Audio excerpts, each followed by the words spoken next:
देखिए हम लोग स्टार्ट कर रहे हैं आज कंसाइनमेंट चैप्टर आपका। One of the very very important chapter and it's also very easy chapter, not difficult. समझ में आ जाएगा, कोई दिक्कत नहीं। लोग क्यों कहता है डिफिकल्ट है, but it's a very very easy chapter consignment. ठीक है, अब इसमें हम आपके बुक से ओपन कर रहे हैं, ठीक है ना।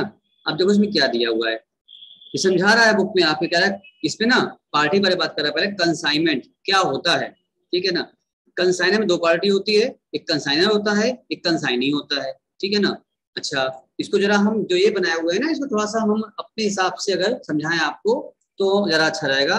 जरा आप उठाइए कॉपी पेन, थोड़ा मेरा लिखिए, मेरे साथ चलते हैं बोर्ड पर। पहले कुछ अपना जब तुमने बता लें, मेरा मन नहीं भरेगा, उसके बाद बुक पर आएंगे। ठीक है इष्टा, लिखूं? ठीक है सर।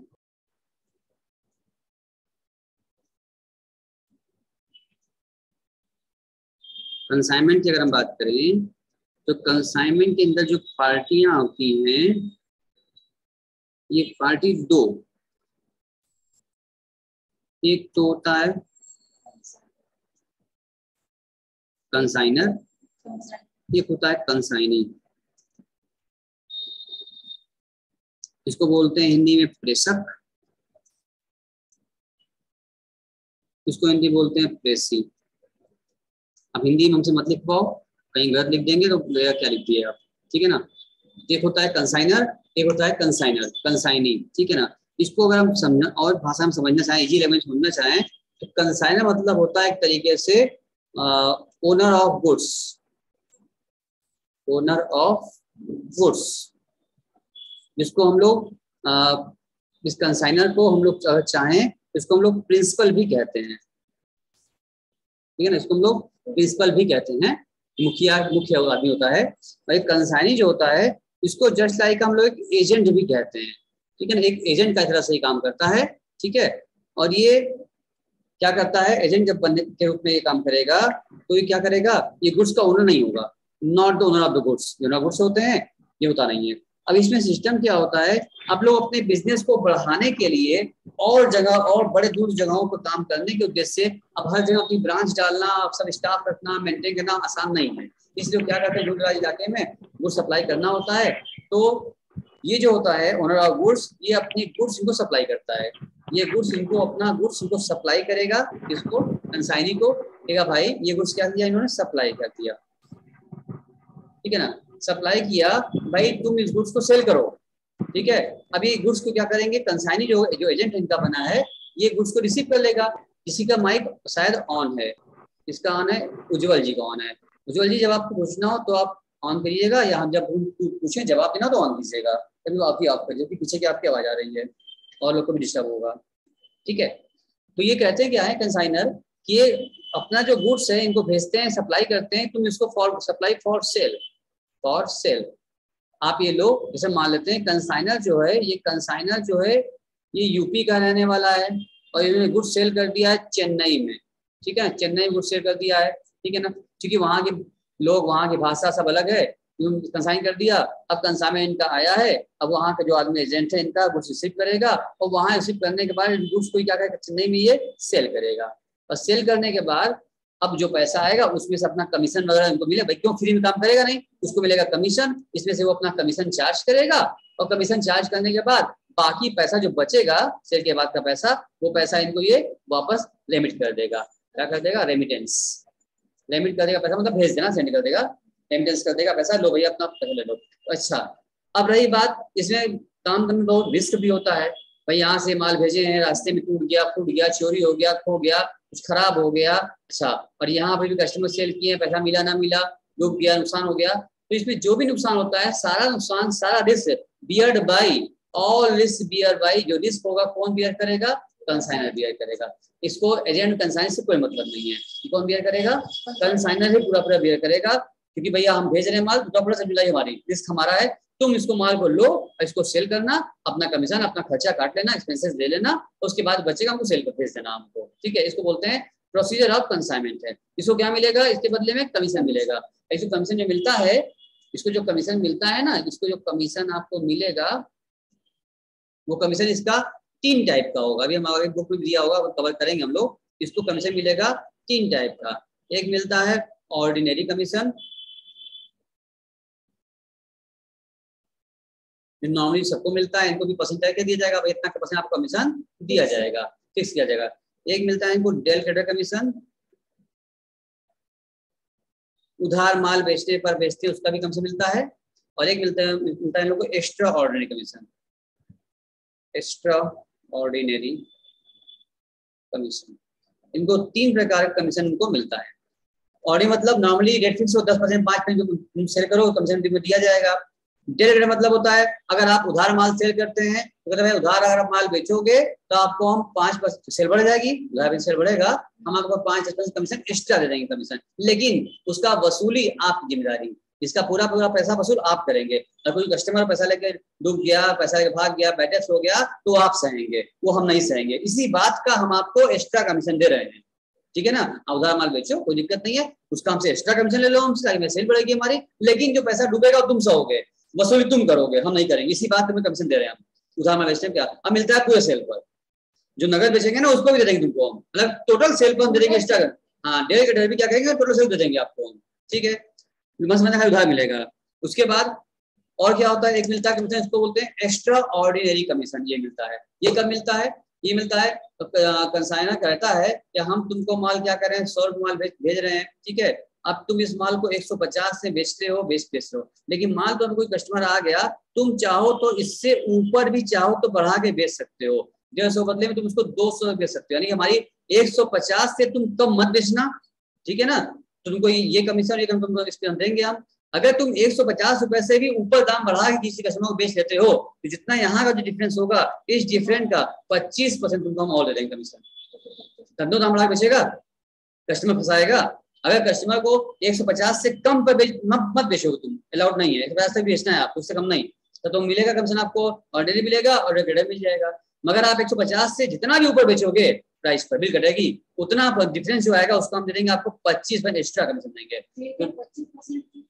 हाँ, डिफरेंस अमाउंट का मतलब 50 एक्स्ट्रा, जितना एक्स्ट्रा प्राइस हुआ है उसको सेल पर हम दे देंगे 25% का एक्स्ट्रा कमीशन। इसको कहेंगे हम लोग एक्स्ट्रा ऑर्डिनरी कमीशन कहेंगे। क्या सी बात है, इसमें दोनों फायदा हो गया, 25% एक्स्ट्रा मिल गया उसको कंसाइनी को, इनको भी क्या हो रहा है, इनका भी 75% बच रहा है, महंगा बिका है माल। इष्टा, अनामिका, उज्जवल, क्या मेरी बात समझ में आ पा रही है, सुन पा रहे हैं आप कि नहीं, देख पा रहे हैं, सुन पर नोट कर पा रहे हैं, ठीक है, हटाएं, उज्जवल बोलो हटाएं। अब यहाँ पर सर बात हो रही है कंसाइनर की, ठीक है ना। कंसाइनर ने क्या किया, गुड सप्लाई कर दिया, जो खास क्वेश्चन बनते हैं ना वो सब हम बेसिक कवर कर रहे हैं, फिर बुक पर आएंगे सब दिखेगा आपको तो अच्छा समझ में आएगा वहां पर। ये हमारे तरफ कंसाइनिंग है, ठीक है भाई। अब गुड्स सप्लाई कर दिया है, ये क्या करेगा, गुड्स ये कस्टमर को सेल करेगा, ये गुड्स सेल करेगा, सेल टू कस्टमर, ठीक है ना। अब इसके बाद इससे क्या आएगा, इससे उसको कैश मिलेगा, पैसा वसूल करेगा, ये इनके पास कैश आएगी, जो भी सेल प्राइस से कलेक्शन होगा इनका, ये पैसा कलेक्ट करेंगे, कलेक्शन लेंगे, उसमें से ये लेस करेंगे, अपना जो एडवर्टाइज किए होंगे एक्सपेंसेस वगैरह लेस करेंगे, कुछ बचेगा उसमें अपना एक कमीशन चार्ज कर लेंगे, कुछ बताएंगे, वो कुछ बचेगा ना। अब बचने के बाद जो और भी कोई खर्चे वगैरह होंगे सारे खर्चे अपना काट लेंगे, इसमें अदर एक्सपेंस कोई इसका अगर उसमें अदर एक्सपेंसेस वगैरह है अगर तो वो भी इसमें से लेस कर लेगा। उसके बाद जो बचा ये पैसा क्या करेंगे, ये कंसाइनर को सेंड कर देंगे। इसके साथ साथ कंसाइनर को ये पूरा लिस्ट जो इन्होंने बनाया है, इंफॉर्मेशन पूरा डाटा डिटेल देंगे आपको, भाई हमने अपने कहाँ पर रिसीव किया, इतने सेल किया, इतना खर्चा किया, इतना, मतलब सारे अकाउंट रिकॉर्ड जो है ये डिटेल में बना के सेंड करेंगे। इसको जो डिटेल भेजेंगे इस डिटेल को हम कहते हैं अकाउंट करेंट। क्या बोला हमने, ये जो डिटेल जो भेज रहा है ये बना करके इसको कंसाइनर को, इसको बोलते हैं account current. It's not current account. आप एग्जाम पूछता है ये करंट अकाउंट और अकाउंट करंट में अंतर बताइए, बच्चे सोचते ही क्या करंट अकाउंट सुने थे, अकाउंट करंट क्या है, वही चीज होगा, तो आप जान लीजिए ये अकाउंट करंट और करंट अकाउंट में अंतर है बेटा, इसी पर कई बार पूछ चुका है आपसे, तो समझ लो। करंट अकाउंट तो बिजनेसमैन जो बैंक खुलता है, सेम अकाउंट करंट अकाउंट अलग होता है, उसकी बात नहीं कर रहे हैं हम, अकाउंट करंट की बात कर रहे हैं। ऐसा नहीं मिसिंग हो गया अकाउंट पहले करंट बात, ऐसा नहीं है, अकाउंट करंट मतलब होता है कि जितना भी डिटेल है, डाटा है, डिटेल में आपने जो दिया है बना के, लिस्ट बना के, चार्ट बना के दिया, उसी को कहते हैं अकाउंट करंट। बात क्लियर है? समझ में आ गया Insta? Yes sir. Anamika? Yes sir, clear है। उज्जवल? क्लियर है सर।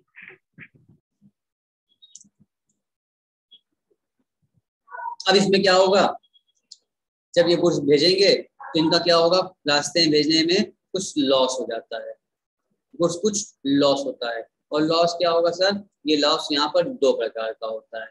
एक होता है नॉर्मल लॉस। सब चीजें मेरे साथ साथ आप लोग बना रहे हैं, नहीं बना रहे हैं? क्यों? सारी बात कुछ नहीं होता है, सबका हाथों हाथ होता है। सब बच्चे साथ से नोट करते रहे, जो सामने बैठे हैं वो भी, जो घर बैठे हैं वो भी। नोट करिए मेरे साथ, आप भी नोट करिए, आप लोग नोट करिए, ऑनलाइन वाले नोट करिए आप। नॉर्मल लॉस और एब नॉर्मल लॉस। पीछे का हम दिखा नहीं नोट कर पाए तो स्क्रीनशॉट ले लीजिए आप, स्क्रीनशॉट ले लीजिए, बना लीजिएगा आप पिक ले लीजिए।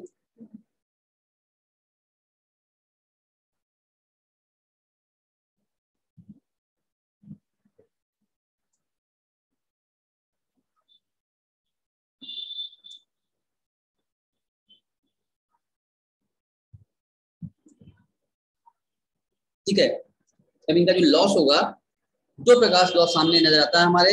एक होता है नॉर्मल लॉस, एक होता है एबनॉर्मल लॉस। चैप्टर की सारी बातें हम बहुत ही आराम से धीरे चल रहे हैं, लेकिन कहीं ना कहीं हमारी स्पीड भी है कि टॉपिक जल्दी कवर भी कर रहे हैं। अगर आपको लगता है सब बहुत तेज जा रहे हैं तो हमको आप रोक सकते हैं, हम अपनी स्पीड स्लो भी कर देंगे और स्लो कर देंगे।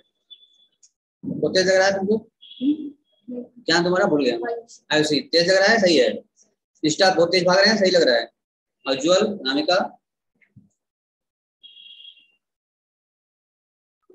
सही है सर।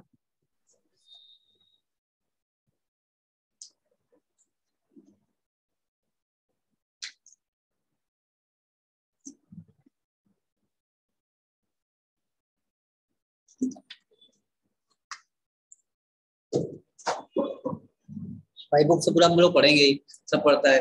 जब तक बेस न बन जाए तो बेकार पढ़ना, वहां से बेस बन जाएगा, आराम से करेंगे लोग, अच्छे से समझ सीख लेंगे। देखो देखो, नॉर्मल लॉस एब नॉर्मल लॉस में आपसे डिफरेंस पूछता है एग्जाम में, तो आपको कवर करना पड़ेगा। तो नॉर्मल लॉस एब नॉर्मल लॉस क्या होगा है, लिख लो बराबर, हम यहीं पर लिख देते हैं हम लोग। इसमें लिखिए फर्स्ट पॉइंट, नॉर्मल लॉस मतलब होता है, इसको बोलते हैं हम लोग प्री डिटरमाइंड लॉस। इसको ऐसा लॉस जो कि हमको पहले से पता हो, उसको बोलते हैं हम लोग प्री डिटरमाइंड लॉस। वो होगा मेरा नॉर्मल लॉस। ऐसा लॉस नॉर्मल पता है हमको, ऐसा लॉस जो क्या हो जाए, यहाँ लिख दीजिए सडन, सडन लॉस, जो कि अचानक से हो गया, इसके बारे में हमको पहले से ना कोई इन्फॉर्मेशन ना कोई जानकारी थी, ना इन्फॉर्मेशन ना जानकारी, सडन हो गया, इसको बोलते हैं एबनॉर्मल लॉस। ठीक, सेकेंड पॉइंट, ये जो इसको बोलते हैं, ये होता है हमारा नेचुरल लॉस। हम आपके साथ थ्योरी साथ न्यूमेरिकल भी कवर हो जाएगा, यहीं पर थ्योरी भी कवर होगा, पूछता है आपसे। नेचुरल लॉस इसको हम लोग बोलते हैं, होता है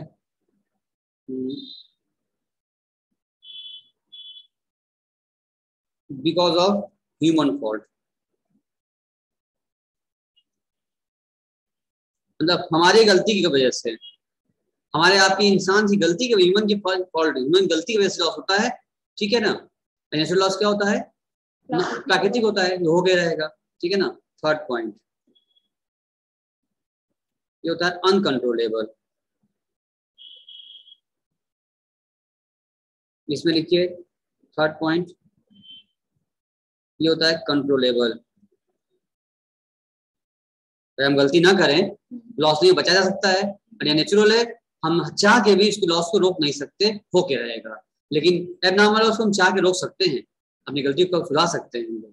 ठीक है, सब अच्छे नोट कर रहे हैं ना, नहीं नोट कर रहे हैं? नोट करते रहिए साथ साथ हमारे। Yes sir. चौथा, ये होता है बोर्न बाय कंज्यूमर या कस्टमर। और ये होता है आपका बोर्न बाय मैनेजमेंट। ये लॉस एकदम बुक से हट के शॉर्टकट में अपने आप से नोट्स बनवा दे रहे हैं हम आपका, पूरा अच्छे समझ में आ जाएगा आपको, कोई दिक्कत नहीं होगी आपको। अभी हम कुछ देख नहीं रहे, देखो सब ऐसे लिखते चले जा रहे हैं हम, ऐसे नहीं कहीं सब देख रहे हैं हम, सब हम पॉइंट टू पॉइंट बात हो रही है। जो एग्जाम में भी आपसे टू द पॉइंट बोलता है, आप बना के लिखो नंबर मिलेगा, टू द पॉइंट बात करोगे फुल मार्क्स मिल जाएगा। फिर क्या होता है borne by consumer, normal loss है जो हमारा होगा, आपका होगा, सबका होगा, तो उसकी प्राइस में ऐड कर दी जाती है, ये कंज्यूमर बिहेव करता है। तो ये सब हमारी कंपनी बनाए, आपकी कंपनी बनाए, कोई भी बनाएगा, नॉर्मल लॉस सबका होगा, तो भाई उसकी प्राइस की कॉस्ट बढ़ जाएगी और कौन बिहेव करेगा, कस्टमर दाम बढ़ा परचेज करेगा, वो बिहेव करेगा। लेकिन जो हमारी गलती से लॉस हुआ है, जो हम तोड़ फोड़ दिए हैं, उसका पैसा हम सहेंगे, कस्टमर देगा हमको। अगर हमारे शॉप पे कुछ सामान रखा है और जैसे हमारे चिप्स बिक रहा है, कुरकुरे बिक रहा है शॉप पर, चूहा आ गया काट दिया, चूहा काट दिया सामान, अब वो तो खराब हो गया, पैकेट कट गई, हवा निकल गया सब, क्या कस्टमर परचेज करेगा? जो बचा हुआ अच्छा वाला है उसका दाम बढ़ा के बेचेंगे तो बिक जाएगा? तभी नहीं बिकेगा। इसका मतलब वो लॉस हमें सहना पड़ेगा, क्योंकि हमारी गलती, हमको उसको बचाना चाहिए था, हमें उसको शीशे में रखना चाहिए था, पैक करना चाहिए था, क्यों खुला क्यों नीचे रखे हम? तो गलती हमारी होगी तो हम सहेंगे, मैनेजमेंट सहेगी, कंपनी सहेगी, और नॉर्मल लॉस होएगा सब कुछ सहेगा, कस्टमर सहेगा, ठीक है ना। अच्छा, अभी होता क्या है नेचुरल लॉस, ये जैसे कि हो जाए कोई इवोपरेशन हो जाए, आप लोग अगर बात करें हम तो आईसीयू आप लगाती है, वो आता है जो आप लोग नेल पेंट लगाते हैं, नेल पेंट है, और वो होता है वो तो इष्टा बता रही, हाँ हाँ सर हम नेल पेंट लगाते हैं, रेडी लगाते हैं, ठीक है ना। क्यों इष्टा लगाते हैं, लगाती हो? एक मिनट मेरे सामने आ जाओ, उसके बाद फिर दोबारा बात करते हैं, पहले मेरी तरफ देखो, हमसे बात करो। इष्टा जी हमको देख पा रही हैं? यस सर देख रहे हैं। तो बताइए, आप तो कह रही हैं ना कि आप तो क्या करती हैं, जो होता है नेल पेंट, आप डेली नेल पेंट लगाती हैं, तो डेली चेंज करते हैं हम लोग, जैसे ड्रेस चेंज करेंगे, ड्रेस का कलर चेंज होगा, येलो पहनेंगे येलो लगाएंगे, ब्लू पहनेंगे ब्लू लगाएंगे, चेंज करते हैं ना। तो उसको जब चेंज करते हैं तो जैसे आप लगाते हैं नेल पेंट, तो उसको आप उतारते भी तो हैं, उसको रिमूव भी करते हैं, नेल पेंट को रिमूव करने वाला एक रिमूवर भी तो आता है, नेल रिमूवर, होता नहीं होता है? होता है नहीं होता? बताइए, बताओ इष्टा जी। भाई उज्जवल बता नहीं पाएगा, इष्टा अनामिका बता पाएंगी, ये क्या ना बैठी है आयुषी बता पाएंगी, होता है नहीं होता है? ठीक है, अब ये बताओ कि अगर इष्टा जी एक ले आई हैं, वो एक नेल रिमूवर, एक सीसी मिलती है ना, वो एक सीसी उन्होंने नेल रिमूवर परचेज कर लिया, और परचेज करके घर ले आई हैं, और जब उसको क्या किया उन्होंने, एक घर में इनकी एक प्लेट था, एक प्लेट में पूरा सीसी उसको उलट दिया, और उसमें से कॉटन लिया, और कॉटन से डुबा डुबा के अपना साफ कर लिया, और बाकी उसके बाद जो बचा उसको वापस भर लिया। बोलो बचेगा कि नहीं बचेगा? पूरा बचेगा, थोड़ा बचा होगा, या उसमें से कुछ उड़ भी जाएगा? जल्दी बताओ, जल्दी बताओ, जल्दी बताओ इष्टा, ऐसे करती हो, यूज करती हो तो कैप नहीं करते हो? हाँ कह रही सर ऐसा नहीं करते हैं, वो क्या हो जाएगा, इवोपरेट हो जाएगा, तुरंत हल्का से लेते हैं उसको, कैप तुरंत क्लोज करते हैं, जरा सा वो एयर में आया तुरंत, अदरवाइज आप उसको प्रोवर्ट करेंगे ना तो आधा से तो उड़ जाएगा, वो बहुत तेज, जहां से उसको अगर वो हवा मिला, उसको एयर मिला, एयर में आते ही इवोपरेट हो तुरंत हो जाएगा वो, ठीक है ना। अब आप कह रही है कि निकाल, इष्टा कह रही है इसी के सर उसको एक से ले आते हैं, एक प्लेट में उसको पूरा निकाल उलट देते हैं, और उसके बाद और उसको कह रही है आयुषी जी तुमको सहेज रहे हैं, जो वो इसको देखती रहो, उड़ना नहीं चाहिए, उड़ेगा तुम पकड़ लेना, इसको उड़ने मत देना। अब आयुषी जी एक डंडा लेके बैठ गई, उड़ेगा उसको पकड़ लेंगे, उसको पीट देंगे, तो क्या वो नहीं उड़ेगा? क्या चाह करके तुम उसको कंट्रोल कर सकती हो? नहीं, नेचुरल लॉस है, उड़ना ही उड़ना है। अब सोचो जो कंपनी में ये बन रहा होगा, जो कंपनी इसको पैकिंग कर रही होगी, उसको पैकिंग के दौरान क्या वहां नहीं उड़ता होगा? क्या एयर नहीं मिक्स होता होगा? वहां तो उड़ता होगा ना। यानी जो कंपनी चाह रही है वो चाह करके भी उसको रोक नहीं सकती है, उस लॉस को, कुछ ना कुछ तो उड़ेगा ही उड़ेगा। पैकिंग के दौरान छोटे सेशन पैक करते करते क्या हो जाएगा, बड़े छोटे में पैक करेंगे, कंटेनर से छोटे में पैक करते करते एयर में आएगा, और कुछ ना कुछ तो नॉर्मल लॉस उड़ेगा ही उड़ेगा। ये कंपनी चाह कर भी कंट्रोल नहीं कर सकती है, इसीलिए कहते हैं ऐसे लॉस को ये होता है हमारा प्री डिटरमाइंड लॉस, पहले से हमको पता होता है लॉस होगा, और इस लॉस को कहते हैं अनकंट्रोलेबल, ये कंट्रोल नहीं हो सकता, चाह के आप कितना भी चाह लीजिए, कितनी भी कोशिश कर लीजिए, इस लॉस को आप कंट्रोल नहीं कर सकते, ये हो के रहेगा, इसको बोलते हैं नॉर्मल लॉस। बस इतनी बात समझ में आ गई है? बोलो इष्टा, अनामिका, उज्जवल, इतनी बात समझ में आपको आ गई है? क्लियर है? हाँ बोलो। सर। Yes sir. ये हो गया नॉर्मल लॉस का। अब क्या होता है एबनॉर्मल लॉस, यानी इसको बोलते हैं एक्सपेक्टेड था, प्रीडिटरमाइंड था, नॉर्मल हो गया।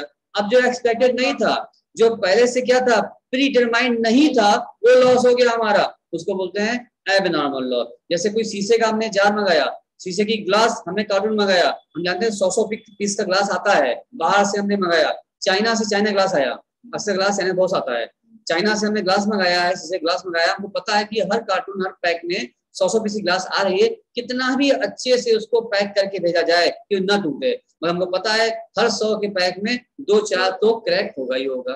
तो शीशे के सामान कितना बचाओगे, 2-4 तो क्रैक होगा, तो 2-4 क्या मान लेते हैं, एक्सपेक्टेड लॉस को प्रीडिटरमाइंड करते हुए नॉर्मल लॉस उसको मान लिया जाता है। लेकिन मान लो अगर यहाँ आया, हमने कार्टून खोला, उसमें दिखा 15 पीस पूरा निकल गया, सोचे थे 5 पीस पूरा निकलेगा क्रैक होगा, 15 पीस क्या हो गया, क्रैक हो गया, इसका मतलब क्या हो गया, एबनॉर्मल लॉस हो गया है। एक्सपेक्टेड लॉस से जितना भी ज्यादा हो गया वो सब क्या है, नॉर्मल से बदले में एबनॉर्मल हो गया। यानी यहाँ पे जो 15 तो 5 नॉर्मल माने थे आप, 10 क्या हो गया, एबनॉर्मल हो गया। सडन सुनिएगा आपको पता ही सब टूट जाएगा, उसको बोलते हैं एबनॉर्मल लॉस। जो सडनली होता है उसके बारे में पहले से पता नहीं होता है, हाँ अगर हम चाहते तो इसको रोक सकते थे, हम और इज्जत से उसको हिफाजत से रखते, उठाते पर रखते नहीं, उसको हम आराम से रखवाते, लोडिंग अनलोडिंग आराम से होती है उसकी, तो टूटता नहीं, बच सकता था। ये हमारी गलती थी, हमने उसको ध्यान नहीं दिया, उसमें लिखा होता है हैंडल विद केयर, हमने केयर नहीं किया, ये हमारी गलती है ना, एरो बना होता है, हमारी गलती है, हमने उसको हैंडल विद केयर नहीं किया है, टूट गया, इसको हम सहेंगे, कंज्यूमर नहीं सहेगा, क्योंकि इसको हम, ये मेरा कंट्रोलेबल लॉस है, इसको हम रोक सकते थे। तो नॉर्मल लॉस हमेशा क्या होता है, natural, predetermined, uncontrollable. Abnormal loss sudden रहेगा, कंट्रोलेबल रहेगा, बियर बाय मैनेजमेंट होगा। Normal loss bear by consumer रहेगा। एक बात और एक मुख्य बात और करना है इस लॉस के बारे में, ये लॉस के बारे में बात करना है हमें आपका कि इंश्योरेंस, इस लॉस का बारे में बात कर रहे हैं हम लोग, इंश्योरेंस के बारे में बात करें अगर, तो अब इसमें साफ बताइए कि इसमें दोनों लॉस है हमारा, ठीक है ना। तो अभी इंश्योरेंस लॉस का इंश्योरेंस होता है, तो इंश्योरेंस किसका कराएंगे हम लोग, नॉर्मल लॉस का इंश्योरेंस किया जाता है कि एबनॉर्मल लॉस का इंश्योरेंस, किसका इन दोनों में से इंश्योरेंस किया जाता है। ऐसे ही कह रही है सर नॉर्मल लॉस का इंश्योरेंस किया जाता है। अभिष्ठा जी आप बताइए, उज्जवल जी आप बताइए, अनामिका जी आप बताइए, इंश्योरेंस किसका होता है, नॉर्मल लॉस का होता है कि एबनॉर्मल लॉस का होता है। आओ देखो, नहीं बोलोगे पूछने पर तो दिक्कत है, हम जब पूछे तो आप जवाब दीजिए, ताकि मालूम चले कि आप हैं हमारे साथ, क्योंकि आपका वीडियो अपना ऑफ किए, कैसे देखेंगे हम आपको, या वीडियो ऑन किए रहिए आप, या ऑफ किए हैं तो जिससे मैं पूछ रहे हैं आप जवाब दीजिए हमको, हाँ ना कुछ तो बोलो, सही गलत कुछ तो बोलो। नॉर्मल लॉस का इंश्योरेंस होगा। अच्छा अनामिका इष्टा आप बताइए। Sir abnormal loss.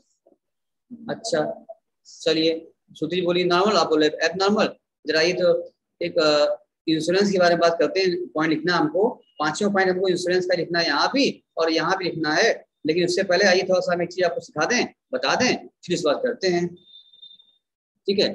जैसे मान लेते हैं कि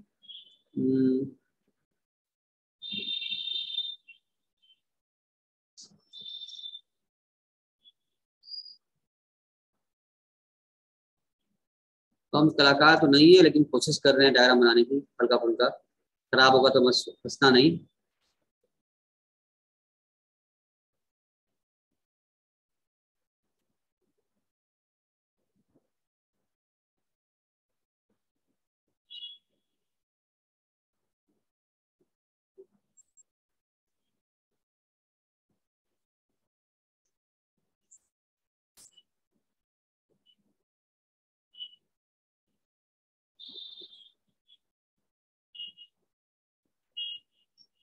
हंसीगा नहीं, हमें कुछ समझाना है इसलिए बना रहे हैं। ये कौन बन गया भाई, ये कौन है, इष्टा ये कौन है, नामिका ये कौन है, सर पता नहीं। मान लिए कि इनका नाम क्या है, ये हैं हमारे मिस्टर एक्स, मिस्टर एक्स नाम की कोई व्यक्ति है, ठीक है ना। अब हुआ क्या कि मिस्टर एक्स का एक बार हो गया था एक्सीडेंट, जिसमें इनका एक हाथ और एक पैर कट चुका है, ठीक है। इनको 2 बार हार्ट अटैक आ चुका है, इनकी एक किडनी भी फेल हो चुकी है, ठीक है ना। एक किडनी इनकी फेल हो चुकी है, 2 बार हार्ट अटैक आ चुका है, ठीक है ना, और इनको आंखों से थोड़ा सा कम दिखाई देता है, ये देख नहीं पाते हैं और कान से सुन भी नहीं पाते हैं, ठीक है ना। बोलते हैं तो इनके मुंह में दांत भी नहीं बचा हुआ है, बोल भी नहीं पाते हैं, ठीक है ना। अब ये पहुंचे हैं इंश्योरेंस कंपनी के पास, ये पहुंचे इंश्योरेंस कंपनी के पास, भाई मेरा इंश्योरेंस कर दो 10 लाख रुपए का। अब बताओ इंश्योरेंस कंपनी का इंश्योरेंस करेगा कि नहीं करेगा? नहीं करेगा सर। पक्का? अनामिका बताओ, हाँ। इंश्योरेंस कंपनी पर इसको प्रीमियम मिलेगा? बोले भाई इंश्योरेंस कीजिए, बताइए कितना प्रीमियम जमा करें, हम प्रीमियम इंश्योरेंस कराने आए हैं, हम प्रीमियम जमा करेंगे आपका, बताइए कितना प्रीमियम आएगा। इंश्योरेंस कंपनी का इंश्योरेंस करेगा, प्रीमियम से लेगा, इंश्योरेंस नहीं करेगा? बोलो इष्टा, हाँ ना, तुम कुछ भी बोलो, कुछ भी बोल सकती हो। नहीं करेगा। अनामिका, उसको प्रीमियम मिलेगा तभी नहीं करेगा? ऐसी नहीं करेगा। अब तुम ये बताओ कि आखिर इसका इंश्योरेंस क्यों नहीं करेगा? तुम जो बोल नहीं करेगा तो कोई लॉजिक तो होगा, कोई वजह तो होगा। अब बताओ कि क्या क्यों नहीं करेगा? बोलो जुअल, इष्टा, आखिर तुम बोली ना कि नहीं करेगा इंश्योरेंस कंपनी इसका इंश्योरेंस, बस को फायदा होगा, प्रीमियम मिलेगा, तो भी इंश्योरेंस नहीं करेगा, तुम कर रही हो तो क्यों नहीं करेगा, क्या वजह है, इंश्योरेंस क्यों नहीं करेगा? सारा बॉडी डैमेज ही तो लाइफ कितना है ही। हाँ, इष्टा कह रही है कि सर इनके पास इंश्योरेंस करने के लिए बचा क्या है, इनकी लाइफ में बची, के लाइफ इंश्योरेंस करना चाहते हैं, इनकी लाइफ बची कितनी है, कब टपक जाए तो भरोसा है मिस्टर एक्स।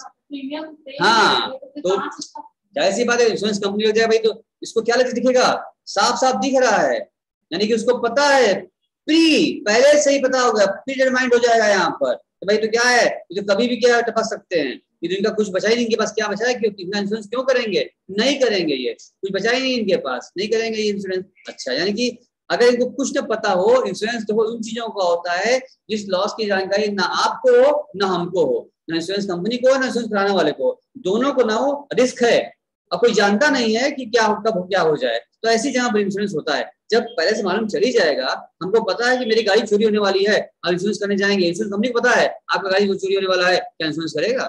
नहीं करेगा। जब पता है कि कल 12 बजे भूकंप आने वाला है और आज इंश्योरेंस करने का, इंश्योरेंस करेगा? नहीं करेगा। क्यों नहीं करेगा? उसको पता हो गया ना, उसको पता हो गया है कि भूकंप आने वाला है, लॉस हो जाएगा, हमको पेमेंट करना पड़ जाएगा, नहीं करेगा। अब पता नहीं है, इंश्योरेंस कर देगा। तो हमेशा क्या होगा, इंश्योरेंस जब भी बात करेंगे, इसका इंश्योरेंस क्या होगा, no insurance, normal loss insurance नहीं होता और एबनॉर्मल लॉस का इंश्योरेंस होता है, ठीक है ना। इंश्योरेंस, इसका इंश्योरेंस होगा, इसका इंश्योरेंस नहीं होगा, ठीक है ना। आप लिख लीजिए इस बात। आप नहीं, 5 पॉइंट हमने कवर किया है, खास कर बात कवर कर लिया हमने आपको कि नॉर्मल लॉस और एबनॉर्मल लॉस में क्या अंतर होता है, कैसे बिहेव करना होगा। नॉर्मल लॉस जब भी आपके सामने आएगा तो हम लोग देखेंगे, वहां पर उस वैल्यू निकालेंगे नॉर्मल लॉस की और उसको बिहेव करवाएंगे कंज्यूमर से, तो रेट बढ़ जाएगी और एबनॉर्मल लॉस का वैल्यूएशन अलग किया जाएगा, नोट्स हमारा अलग अलग से बनेगा, तरीका काम करने का मेरा होगा, ठीक है ना। अब कैसे होगा हम पहुंचेंगे। अब इतनी बातें करने के बाद चलिए थोड़ा चलते हैं हम लोग बुक पर, अब देखें आपके बुक में क्या कह रहा है, चला जाए। जहां तक किसी कुछ पूछना है तुम सब पूछ सकता है भाई, किसी को कुछ पूछना है तो पूछ सकता है, क्वेरी है नहीं है। अब देखो ये बात मुझे बुक में भी कह रहा है, कंसाइनर है, ये कंसाइनी है, इन्होंने कुछ कंसाइन किया ना, कुछ सप्लाई किया, इनको क्या करने के लिए, सेल करने के लिए। इन्होंने क्या किया है, क्या भेजा है, अकाउंट सेल, अकाउंट सेल बोलते हैं, अकाउंट करंट जिसको बोलते हैं, ठीक है। क्या बताएगा, detail of sale made by the consignee, detail बताएगा, और एक्सपेंसेस जितना किया उसमें इंकर्ड, उससे जो कंसाइन कमीशन जो कमाया वो लिया है, या जितना उसका स्टॉक बच गया है, जो नहीं बिक पाया स्टॉक बचा हुआ है, और जो एडवांस पेमेंट जो उसमें मिला हुआ है, जो जमा किया गया है, और जो बैलेंस बाकी है भेजने का, जो भेज चुका है, वो सारा हिसाब किताब बना के जोड़ के उसको बोलेगा अकाउंट सेल या अकाउंट करंट, बना डिटेल भेजेगा, ठीक है ना। यूनिट ऑफ द कंसाइनर को ये मिल जाएगा, ये इनको भेजेंगे, ये इनको भेज देगा वापस। बात क्लियर हो गया, ये सिस्टम पूरा बता दिया हमने आपको। यही तरीका है कंसाइनमेंट का, कंसाइनमेंट पर अपने गुड्स को सेल करने का एक तरीका है यहाँ पर कंसाइनर का, कंसाइन द्वारा, जस्ट लाइक एजेंट तरीके से। अब आइए थोड़ा आगे बढ़ते हैं, या कि बुक का ही है, अब बुक आ जाएगा, समझ लो, ठीक है ना, ये बुक आपके। अब वही सारी चीजें यहाँ शुरू हो गई हैं, यहाँ पार्टी बताएगा कंसाइन कौन होता है, ये प्रिंसिपल है, और कंसाइनी क्या है, जस्ट लाइक कॉल्ड एजेंट, सब हमने आपको डायग्राम में लिखवा दिया है, बता दिया है, इसको आप आराम पढ़ लीजिए, कोई दिक्कत नहीं है आपको, सब हमने कवर कर लिया है। डिफरेंस पूछ रहा है आपसे, कंसाइनमेंट सेल में क्या अंतर होता है, कंसाइनमेंट में गुड्स सेल कर कंसाइनमेंट कुछ हम सेंड करते हैं, मतलब भेजते हैं उसको अपने रिस्क पर, जो कि कंसाइन द्वारा बेचा जाएगा। और सेल में क्या होता है, सीधे ओनर क्या होता है, गुड्स ट्रांसफर करता है बायर को। का संबंध क्या है, सेल में ओनर गुड्स का, सेलर गुड्स का सीधे बायर गुड्स सेल कर लेता है, दो पार्टी बायर सेलर। लेकिन यहाँ तीन पार्टी हो रही है, कंसाइनर ने पहले भेजा कंसाइनी को, कंसाइनी ने बेचा है, कस्टमर सेल किया है, तीन पार्टी यहाँ पर हो गई। और सेल में क्या होगा, दो पार्टी रहेगी। तो consignee can return the unsold goods to consignor, goods are the property of the buyer and can be done by the only if the seller agree। आपका अगर सेलर का एग्रीमेंट हुआ है कि हाँ वापस कर हो सकता है, एग्रीमेंट के हिसाब से वापस होगा, नहीं वापस नहीं हो पाएगा। और कंसाइनी के बाद जो माल बचेगा तो वापस करेगा वो कंसाइनर को लेना ही पड़ेगा, उनका माल उनकी रिस्क पर।